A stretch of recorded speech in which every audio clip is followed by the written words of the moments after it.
Hello everyone, welcome back to my channel. তো আজকে ভূত চতুর্দশী, কালী পুজোর আগের দিন। দেখো, কালী পুজোকে দেখিয়ে দিলাম এবং 14 প্রদীপ দিতে হয় সেইগুলো দেখাচ্ছি যে কোথায় কোথায় দিয়েছে। দেখো লাইটিংটা কেমন লাগছে জানিও। লাইটিং আমার না এই দীপাবলির সময় লাইটগুলো খুব ভালো লাগে। আর পাশে যেটা, সেটা হচ্ছে আমার মামা, মানে আমার বড় মামার বাড়ি, সেটাও তোমাদের দেখিয়ে দিলাম। আর এই দেখো, এটা হচ্ছে আর একটা জায়গা যেখানে লক্ষ্মী ঠাকুর রাখে। এটা আমাদের রান্নাঘর, রান্নাঘরেও দিয়েছে বাতি। এবারে ছাদে 4 জায়গা দিচ্ছে। এটা হচ্ছে এই যে ঘোরানো যে ল্যাম্পগুলো হয়, ওটা। এই যে আমার মা দেখো দিয়ে দিচ্ছে, 14 প্রদীপ দিচ্ছে।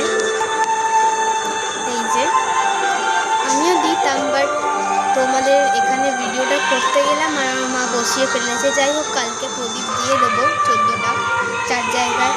আর আমার বাজিও কেনা হয়ে গেছে। আজকে বাবা গিয়েছিল কালীপুরে, তো সেখান থেকে বাজি কিনেছে। এবার দেখো লাইটিংটা আবার উপর থেকেও দেখিয়ে দিচ্ছি। কেমন লাগছে সবাই বলো, আর ভালো লাগলে ভিডিওটা লাইক কমেন্ট শেয়ার করো। আর এই দেখো